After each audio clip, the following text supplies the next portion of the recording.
Hume says, okay, let's say that's true about being sweet and being hot and being cold and being loud and being soft. We think they exist in the world, but they're really in us. Maybe the same is true about morality. We said appearance sometimes deceives us, and we can't distinguish the way things really are from the way they appear. How do things look from the moral point of view? This is how they look. It seems like there are these moral absolutes that exist regardless of whether we choose to recognize them. That there are moral truths that apply to all people at all times. That just as there are laws of nature, which we can't change just by wanting to, there are laws of morality that we can't change just by agreeing to. And Hume says, yeah, that's the way it appears. It's not like that at all. There are no laws of morality. Morality is more like sweet and bitter. So this is what he says. This is on page 241 of your reading.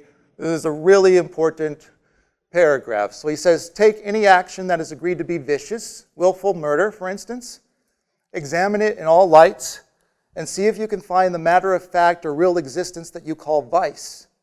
However you look at it, all you'll find are certain passions and motives and volitions and thoughts. Those are the only matters of fact in the case. The vice entirely escapes you as long as you focus on the object.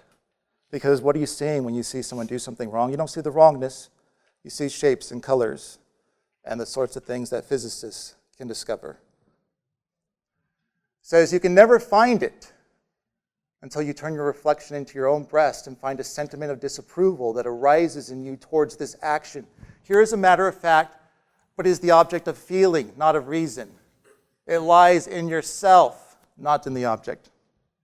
So when you say of some action or character that it is vicious, all you mean is that you have a feeling or sentiment of blame from contemplating it. So vice and virtue may be compared to sounds, colors, heat, and cold, which modern philosophy says are not qualities in objects, but perceptions in the mind. And this discovery of morals, like the others in physics, is to be regarded as a considerable advance in the speculative sciences. When people say, what's right for you isn't right for me, that I determine what's right or wrong, they're really saying this. It's not out there. It's in here. I'm the arbiter of what's right or wrong, because out here is just matter in motion. There's nothing right or wrong out here. Where's the rightness or wrongness? You won't find it until you look inward. And what do you notice? You're pissed off at someone for doing something horrible. And it's the fact that you're angry. That's what makes it wrong.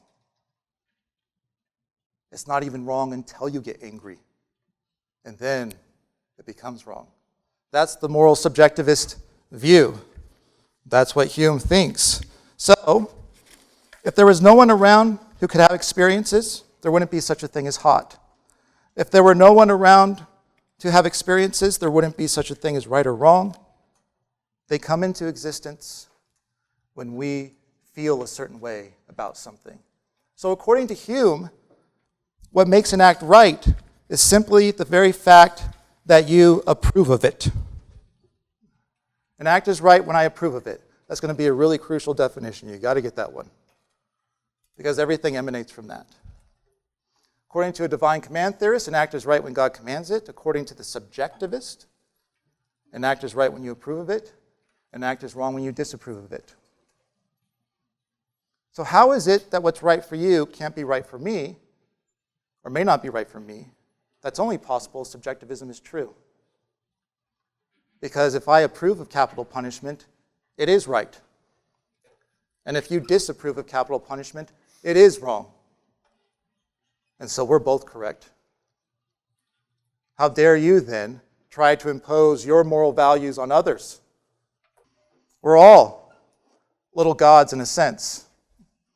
We're all the standard of what is right or wrong. If this view is correct, then it turns out that morality is a lot like taste. Morality is beauty. So what do we say about beauty? Beauty is in the eye of the beholder. What do we mean by that?